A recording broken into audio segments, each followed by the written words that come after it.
amatenda amajivu ga Allah tabaraka wa taala akyatuwadde obuwangazi. Mu dakika zino enfunda tugenda kwejjukanyayo katono ku bimu ku byafaayo bya Anbiya alayhim salam. Ebyafaayo ebyo bwe tumala tujjemu ekyokuyiga ekikwatagana n'obulamu bwaffe insha Allahu tabaraka wa taala. Ebimu ku byafaayo nkyolina okusooka okumanya nti ebyafaayo biri mu Qur'an mubeeramu obubaka bwo, mubaamu obubaka obukwatako, si kunyumirwa mu bunyumirwa, obulamu baamu message ebanga ekwata ku gwe kennyini. Ekyewuunyisa mu levo zonna, oba olina diguli oba tolina, oba olina ssente oba tolina, oba oli wa langi ki, oba oyogera lulimi ki, buli kyafaayo kiraba mu Qur'an aba agamba gwe.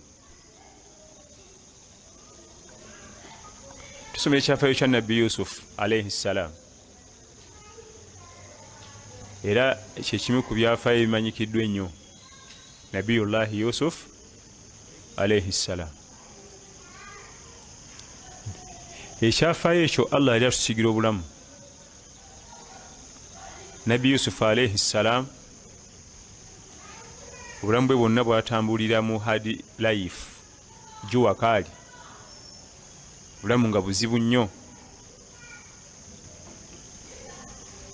Asooka n'akulaga abalabe bo abakyasinza okuba ab'omutawaana. Qala ya bunayya la taqsus ru'yaka ala ikhwatika fayakidu laka kaida inna ash-shaytana lil insani aduwwun mubin. Taata w'omwana ono bw'amala okulaba nti omwana aloose ebirooto nga bya bbeeyi, biraga nti maaso agenda kuba wa bbeeyi, n'amugamba tobinyumiza baganda bo kubanga ebalabe bo namba emu. Ekyokuyiga ekiri awo, abalabe bakyasinza okuba b'omutawaana ze nganda zo. Abalabe bo abakyasinza okuba b'omutawaana nganda zo, olaba bakola obulabe ku nabbi wa Allah omulamba, ate kati gwe oli mukaki. Bakola obulabe ku nabbi wanu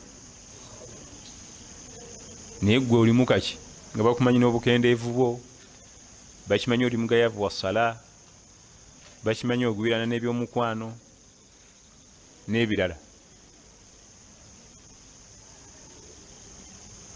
Ebigambo birabye. Ekisookerwako nga surati Yusufu etandika akulaga abalabe bo abakyasinza okuba b'omutawaana. Omwana Adamu atambulira mbalabe bamiteeka egi, ab'omutawaana eri obulamu bwo. Omulabe namba 1 olulimi lwo, ye mulabe wasooka. Tosirikako, oyogera buli kamu. Naguze ennyumba, naguze poloti, naguze piki empya, nteekateeka gula piki nawo miliyoni 4.5, njagala ya 6. Oza bogamba bakwagala nnyo. Ezo nkwe fitina. Omulabe owokubiri ab'enganda zo. Omulabe owokubiri ab'enganda zo. Kaakati omulabe namba 3 emikwano egyo egy'oku lusegere.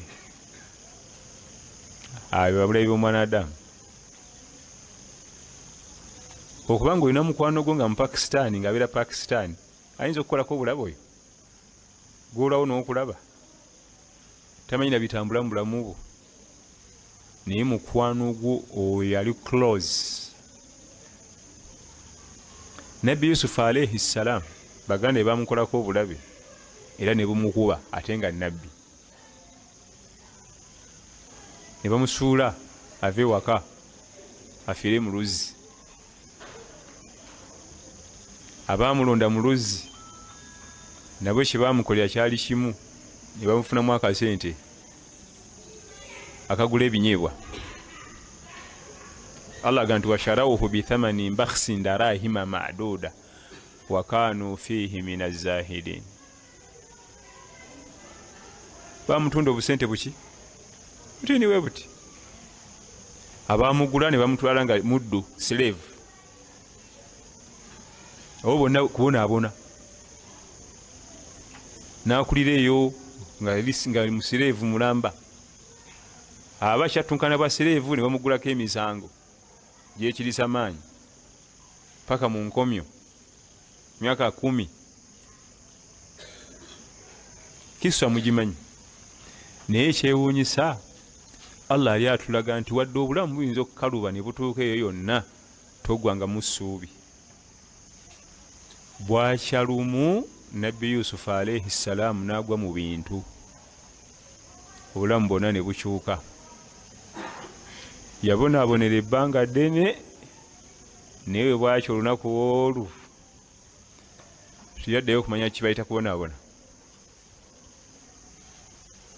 kyamutwalira kumpi emyaka 40 ng'abonaabona buki bubonyiibonyi gumanyi okuwangalira mu nsi nga tomanyi kitaawo tomanyi maamawo tomanyi mutowo tomanyi mukulu ng'ogiri mu bwogo ate ng'oli sireevu omanyi okukuggalira mu kkomera ng'oli ku mawanga kubanga obeera ewaka bulaza wayinza okujja oba senga oba taata omutoba naye ku mawanga ani agenda okujjayo bwe bakuggalira baba bakuggalidde wenna ani anaddukirira nti batukugjeyo munda ye nabiyullahi Yusuf. Nabiyullahi Yusuf alayhi salam Allah atuga mu Quran al-Karim ya bani yadhhabu fatahassasu min Yusufa wa akhihi wa la tayasu min rawhillah innahu la yayasu min rawhillahi illa alqawmul kafirun. Muteeke eryo Allah yali atugana okugwa mu ssuubi togwanga mu ssuubi ekyo ekikolo eky'okugwa mu ssuubi kyabajeemu embeera yamunyiga bamuggalira emyaka n'emyaka ne batuuka n'okumwerabira naye tiyaggwamu ki Allah wange ndaba ajja kuggulawo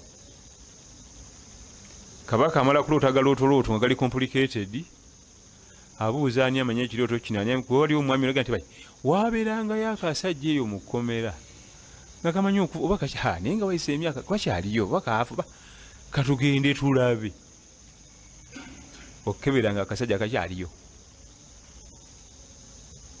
okukebera nga akasajja kakyaliyo amakulu baali bamwerabira nga tebamanyi nakumanyi kubanga tali agoberera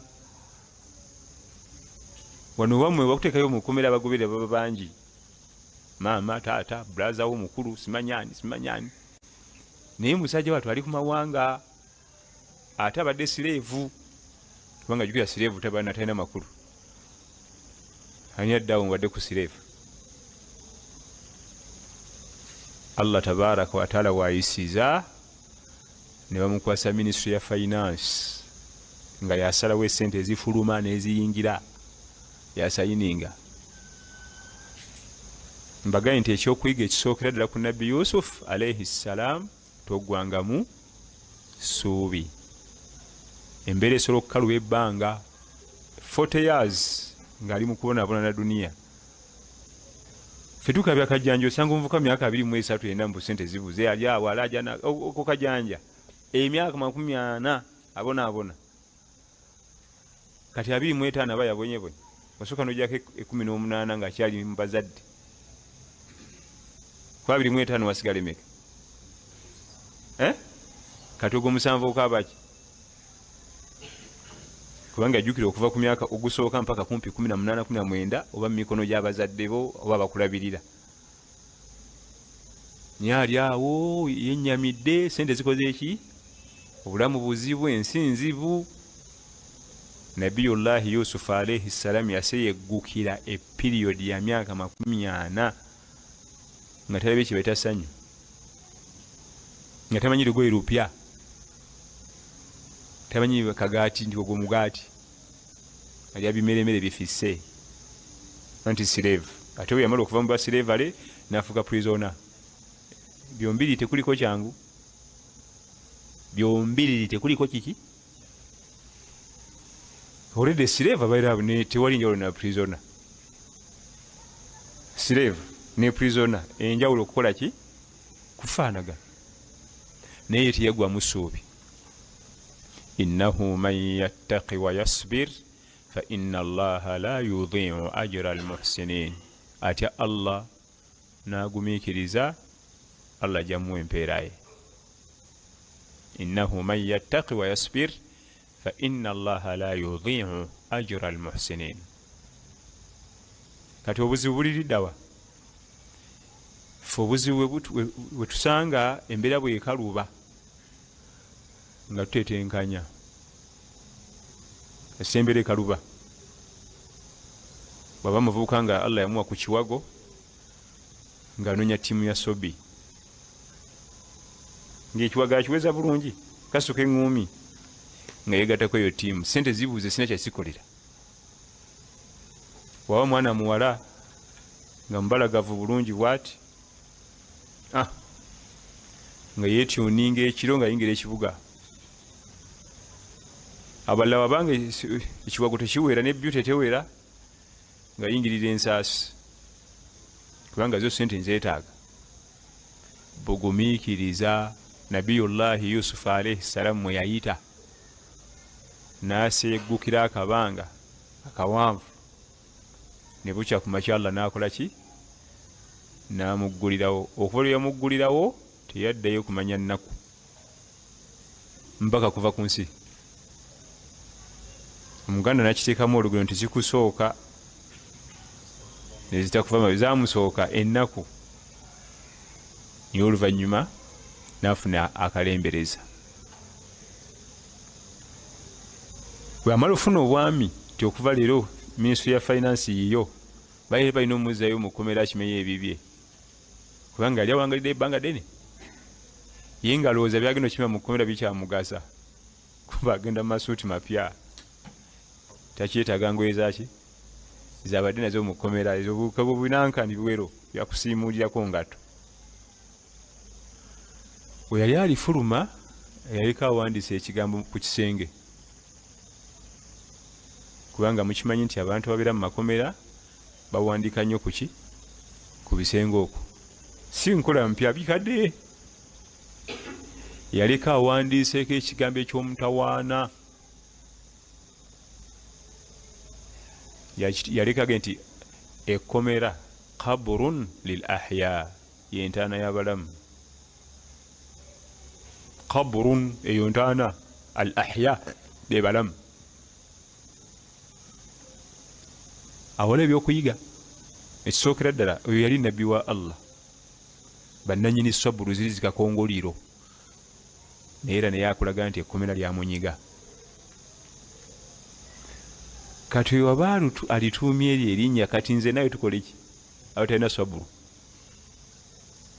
kubanga bannabbi ba Allah tabaraka wa taala esaburu ezaabwe siza kuyimba buyimba alina saburu nabbi saburu z'abannabbi gwose nako n'ogenda n'otwala n'okoowa naye era lyamunyiga naleka nga aliwadde tayito ti eyo entaana y'abalamu tuyagalizanga munno ekomera. bwabanga nabbi wa Allah mulamba lyamunyiga n'afulumya statement bwetyo ate naleka nga agitimbye ku kisenge banne balabirenga okwo wano baddewo emyaka mingi wano banna naye byonna kissa eyo kulaga akantu ako kamu kaluwa togwa musuubi sente zibuze nti tuvaayo Allah jazireeta mirembe giganye nti tuvaayo kyekigendero ekiri mu kissa eyo nti oluusi embeera esobola otunyiga newanvuwa embeera esobola otunyiga nekola ki olinaga nti nebane nange nkoye obugumiikiriza nkoye obugumiikiriza kati ogenda kukola ki bw'okoba obugumiikiriza ozeeko ki buli oga nti okoye obugumiikiriza byozzaako oba ogenda kuzaako mazambi nkoyo ogumikiriza bwobwavu naye kati Allah tanazikuwa ogenda kukola ki kati kanziyige buyizi kifuba nkoyo ogumikiriza obwembeera embi byagala mbeera nnungi Allah tanagikuwa ogenda gijawa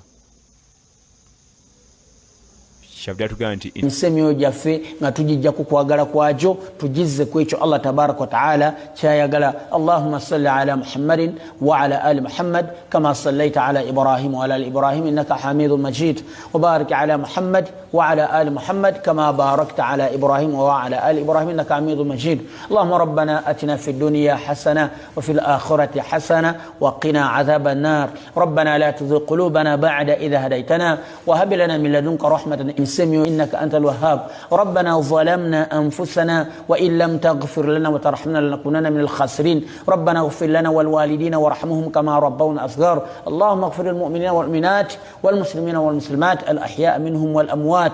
اللهم انصر المجاهدين في سبيل الله في كل مكان برحمتك يا أرحم الراحمين. وصل اللهم على نبينا محمد وعلى آله وصحبه وسلم والحمد لله رب العالمين. السلام عليكم ورحمة الله وبركاته.